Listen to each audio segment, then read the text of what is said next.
Okay, now that we got your mind right, I'm going to go over the 3 steps to online book marketing.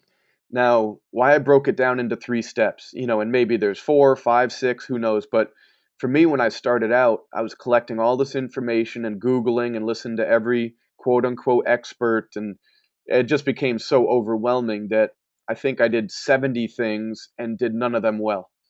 And I wish I had this information. This is maybe your list is going to be different, but this is basically the basics. So you could do the 80-20 rule. You could do the essentials first and do them right, and then move on to the next one. So preparation, the basics, and next level. Okay, preparation. Before you do marketing or online marketing, so you don't have to rewrite the exact same thing 800 times and recreate all this stuff from scratch, which is very time consuming. Have all your book information in one place. The IBN number, the amount of pages, even the dimensions, the weight, the publisher, the genre, everything, write a bio about the book. You're going to write a longer bio, and then you'll also probably have a shorter version, just about 3 or 4 sentences, like a 1 paragraph version.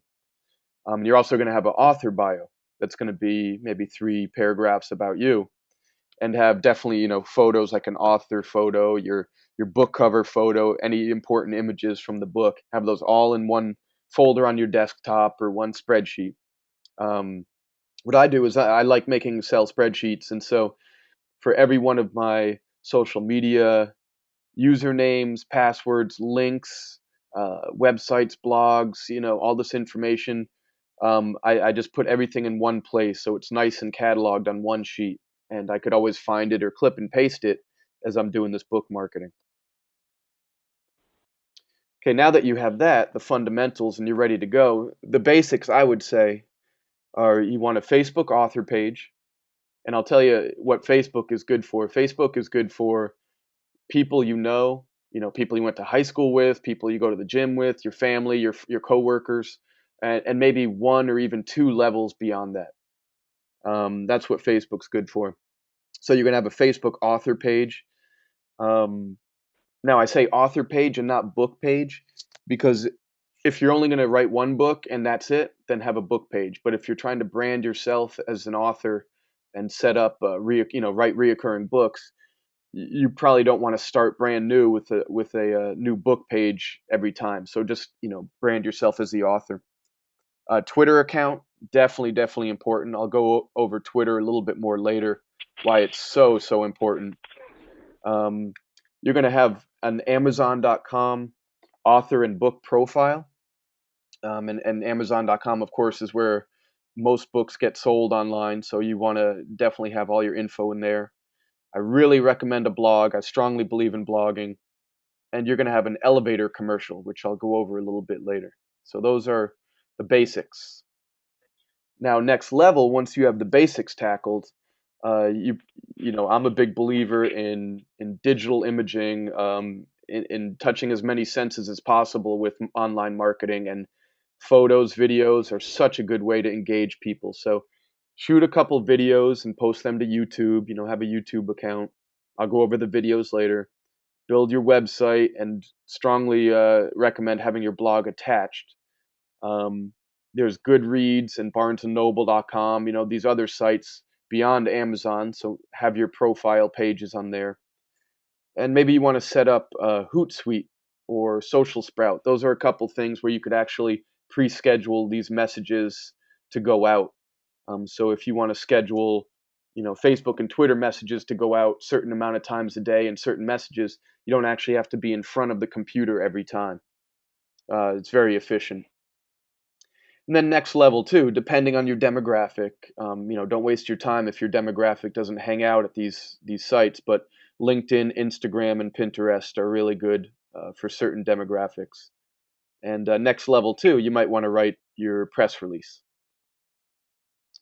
Now, one note about synchronicity. Again, the point is not to do these things independently, but to all have them feed into the sales cycle. And that is, you're trying to get eyeballs, you're trying to get interest, you're trying to attract people. and you're trying to get them sort of engaged in a conversation, checking out your stuff, liking it, feeling good about it, and ultimately buying your book, and the sales cycle doesn't end there, then you want to follow up with them, you want to thank them, you want to get feedback from them, make sure they had a good experience, have them share and become marketers for you. So that all self perpetuates. So anything you produce, a blog or a tweet or anything like that, can be used elsewhere. Video links, blogs, website links. You could put it on your Facebook, your Twitter, your Amazon, in press releases, in emails or your email signature. So you create one thing correctly, and it could be used a lot of places. Whenever possible, use images, not just text. I mean, if you get an email with just 4 paragraphs of text versus an email with maybe a bulleted list and some anchor images, you're probably 8,000 times more likely to glance or start reading the latter. Um, with all this stuff, not only images, but utilize any press badges. If you have an article in a newspaper, if you belong to an organization, if you have any awards, designations, get their logo, their image, and don't be afraid to put it up wherever your author profile is. And also post, same with reader and reviewer quotes. I'm a big believer in letting other people do the marketing for you, because when you talk about yourself, it's self promotion, right? But when you share what other people are saying, it's a lot more authentic.